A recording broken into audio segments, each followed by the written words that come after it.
बताइए, भारत माता की जय से समस्या क्या है आप लोगों? नहीं, कोई समस्या नहीं है। भारत हमारी माँ है और हम इसको जय कहने से हमें कोई बुराई नहीं है। माँ मानते हैं भारत? बिल्कुल भारत को माँ मानते हैं हम अपनी, बल्कि ये हमारी जगत जननी है। इसको माँ नहीं मानेंगे तो किससे मानेंगे? बहुत सारे मुस्लिम समाज के लोग हैं जो भारत माता की जय नहीं बोलते, बोलते इस्लाम के खिलाफ है भारत माता की जय, उनको क्या कहेंगे? तो मैं बता दूं, इस्लाम में मुसलमान नहीं बल्कि मोमिन जो होगा वो कुरान की पर चलता है, और कुरान में लिखा हुआ है जिस देश में रहो उस देश की संस्कृति और उस देश की नियमों का पालन करो। तो अगर हम उस देश के नियमों का पालन नहीं करेंगे, उस देश की संस्कृति को नहीं समझेंगे, तो हाँ, वो मुसलमान क्या वो मोमिन भी नहीं है और जन्नत ला देता है। एक आखिरी सवाल मैं आपसे पूछूंगी, क्या लग रहा है जनसंख्या नियंत्रण कानून पर इतने सालों से बात चल रही है, जनसंख्या नियंत्रण कानून आना चाहिए? हाँ, बिल्कुल आना चाहिए। क्योंकि देखिए, कहीं ना कहीं समाज में इतना ज्यादा जनसंख्या बढ़ती जा रही है और रोजगार भी, आखिर सरकार भी उतना ही काम कर सकती है जितना नियंत्रित तौर पर है। अब इतना ज्यादा संख्या का बढ़ना हम लोगों के लिए नुकसानदायक है। इसलिए और बताइए, 2 बच्चों का कानून क्या लग रहा है लागू होना चाहिए? हाँ, बिल्कुल लागू होना चाहिए, बिल्कुल लागू होना चाहिए। क्योंकि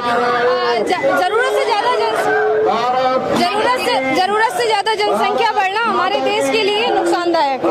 बहुत सारे लोग हैं जो मुस्लिम समाज के लोगों को जिम्मेदार बताते हैं जनसंख्या बढ़ने का।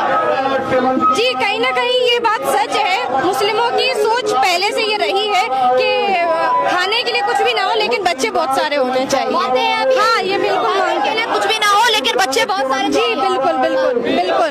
तो कहीं ना कहीं इस पर रोक लगनी चाहिए। इस हद तक मेरा मानना है, जहाँ तक 2 से 3 उससे ज्यादा बच्चे नहीं होने चाहिए। और जैसे कि अभी आपने पूछा है कि कुछ लोग बोलते हैं, देखिए, जनता को चाहिए सुकून रहे और हम आजादी से जी सके और हम खुल के काम कर सके, अपनी बात को समाज के सामने रख सके, जो कि हम मोदी की सरकार में अपनी बात को भी रख सकते हैं, खुल के जी सकते हैं और आजादी से अपना काम भी कर रहे हैं। और लेकिन कुछ राष्ट्र जो ये देश पर राजनीति करने वाले लोग होते हैं, वोट बैंक बढ़ाने वाले लोग होते हैं, उनका काम होता है कि विपक्षी सरकार को टारगेट करना और उन पर निशानेबाजी करना। अच्छा, ये तो बताइए, ये भी मुस्लिम समाज के लोग हैं जो राहुल गांधी, अखिलेश यादव को मानते हैं लेकिन मोदी को नहीं मानते हैं। लेकिन मैंने कहा ना आपसे कि आम जनता से जब आप पूछेंगे ना, तो वो आजादी चाहता है, पूर्ण रूप से वो अपनी जीवन जिस तरीके से जीना चाह रहा है वो जी सके।